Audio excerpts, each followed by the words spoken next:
Halo guys, assalamualaikum warahmatullahi wabarakatuh. Kembali lagi di channel saya Diari PKH. Sahabat YouTube, bagaimana kabarnya hari ini?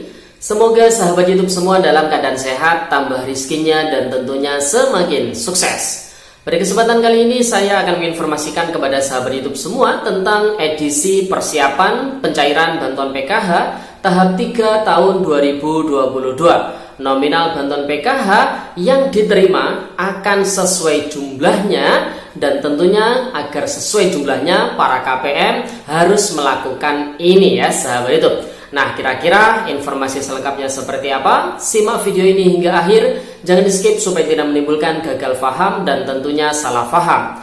Bagi yang baru gabung dan baru kenal dengan channel Diari PKH, saya ucapkan selamat datang dan terima kasih banyak. Saya mohon bantuannya kepada sahabat YouTube semua untuk terus mendukung channel Diari PKH dengan cara like, share, komen, dan tentunya silakan di subscribe channelnya, aktifkan notifikasi loncengnya supaya sahabat YouTube semua tidak ketinggalan di video-video terbaru di channel Diari PKH ini. Dan silakan di share ke grup-grup media sosial sahabat YouTube semua apabila video kali ini bermanfaat. Oke sahabat YouTube, langsung saja saya akan melanjutkan informasinya tentang nominal bantuan PKH yang diterima akan sesuai jumlahnya. Tentunya agar sesuai jumlahnya para KPM PKH ini harus melakukan hal ini ya sahabat YouTube. Nah, kira-kira informasi selengkapnya seperti apa? Simak video ini hingga akhir. Sahabat YouTube, sejak tahun 2021 yang lalu ya sahabat YouTube, bantuan PKH nominal yang diterima oleh para KPM tentunya ini banyak yang tidak sesuai ya sahabat YouTube. Ada yang berkurang jumlahnya, kemudian ada juga yang bertambah ya sahabat YouTube. Kemudian dari Kementerian Sosial Republik Indonesia ada informasi bahwasanya terkait dengan berkurangnya nominal dan juga bertambahnya nominal bantuan PKH yang diterima oleh para KPM PKH ini terkait dengan proses sinkronisasi data DTKS dengan Dukcapil ataupun sinkronisasi data DTKS dengan Dapodik dan juga EMIS ya sahabat YouTube. Perlu dipahami oleh sahabat YouTube semua, saat ini para pendamping sosial PKH ini tidak melakukan yang namanya pemutakhiran data para KPM PKH. Kalau dulu ya sahabat YouTube masih menggunakan EPKH.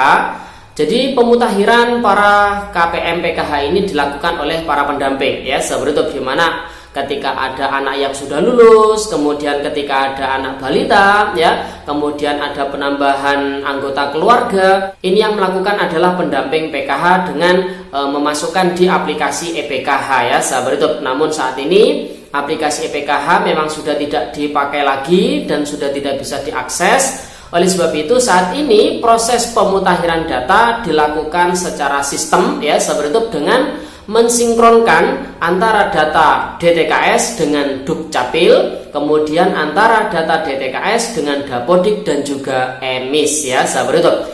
Tentunya untuk para komponen yang pertama anak balita, kemudian lansia, ini proses pemutakhiran datanya langsung dengan mensinkronkan antara data DTKS dengan data Dukcapil ya sahabat YouTube. Jadi bagi sahabat YouTube semua yang mungkin nominal bantuan yang diterima ya PKH ini berkurang karena mungkin nominal yang balita ini tidak masuk ya sahabat YouTube, yang harus dilakukan oleh para KPM PKH tentunya harus memastikan apakah NIK si balita tersebut sudah teraktivasi di Dukcapil atau belum ya sahabat YouTube. Kalau sudah teraktivasi ya, kemudian antara Dukcapil daerah hingga Dukcapil pusat ini sudah tersinkronisasi, tentu bantuan PKH untuk balita ini bisa diterima ya sahabat YouTube, atau bisa masuk ya sahabat YouTube.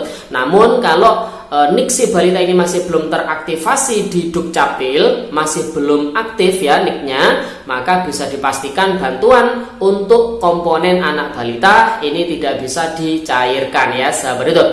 Jadi saya ulangi, untuk pemutakhiran komponen anak balita dan juga lansia ini langsung tersinkronisasi antara data DTKS dengan Dukcapil ya sahabat YouTube. Kemudian ada juga terkait dengan komponen anak sekolah ya. Komponen anak sekolah mulai dari jenjang pendidikan SD sederajat hingga SMA SMK sederajat ya sahabat YouTube.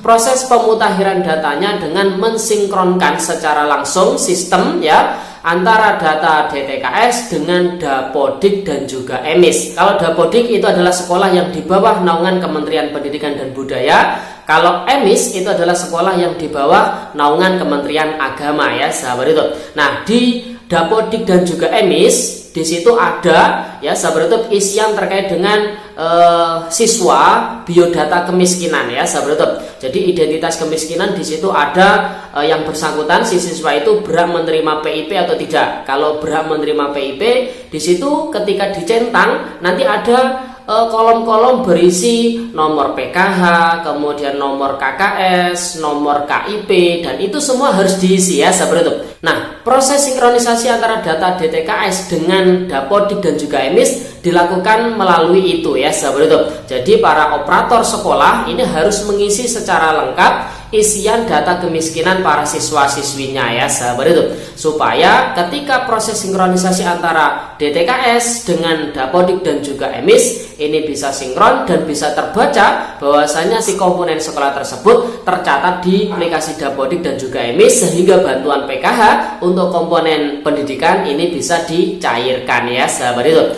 Nah sahabat YouTube, jadi itu ya informasinya terkait dengan saat ini para pendamping sosial PKH tidak melakukan pemutakhiran data terkhusus untuk komponen yang pertama anak balita, kemudian lansia, kemudian komponen pendidikan ya sahabat YouTube. Nah, jadi untuk komponen pendidikan, lansia dan juga anak balita ini proses pemutakhiran datanya secara langsung tersinkronisasi by system antara DTKS dengan Dukcapil, kemudian antara DTKS dengan Dapodik dan juga EMIS ya sahabat YouTube. Jadi kalau sahabat YouTube semua mungkin untuk komponen anak balita ini tidak terhitung ya, atau tidak cair bantuannya. Nah, yang harus dilakukan harus dicek nih ya, nicknya sudah teraktivasi atau belum di Dukcapil. Kemudian untuk komponen pendidikan juga sama. Kalau misalkan ada komponen pendidikan yang bantuannya tidak cair, maka harus dipastikan di Dapodik atau di EMIS-nya ini isian data kemiskinan sudah terisi, sudah terinput dengan benar atau belum ya sahabat YouTube. Tapi kalau seandainya ada para KPM yang nominal bantuannya ini memang bertambah ya sahabat YouTube, dan bertambahnya ini banyak, maka ya disyukuri saja, mungkin itu rezeki buat sahabat YouTube semua ya. Jadi tidak ada kewajiban bagi sahabat YouTube semua untuk mengembalikan kelebihan bantuan PKH tersebut ke kas negara, karena memang bantuan PKH tersebut sudah di-SK-kan oleh Kementerian Sosial Republik Indonesia ya sahabat YouTube. Bagi sahabat YouTube semua yang nama-namanya masih belum masuk di dalam data bayar, masih belum di-SK-kan oleh Kementerian Sosial Republik Indonesia, semoga di pencairan berikutnya nama-nama sahabat YouTube semua kembali di-SK-kan oleh Kementerian Sosial Republik Indonesia, kembali bisa masuk di dalam data bayar dan bantuannya bisa cair kembali ya sahabat YouTube. Karena saat ini mengingat yang menjadi KPM PKH adalah nama-nama KPM yang masuk di dalam data bayar. Sedangkan yang tidak masuk di dalam data bayar ini secara tidak langsung sudah tidak lagi menjadi penerima PKH ya sahabat YouTube. Namun kita harus tetap berpositif thinking ya sahabat YouTube.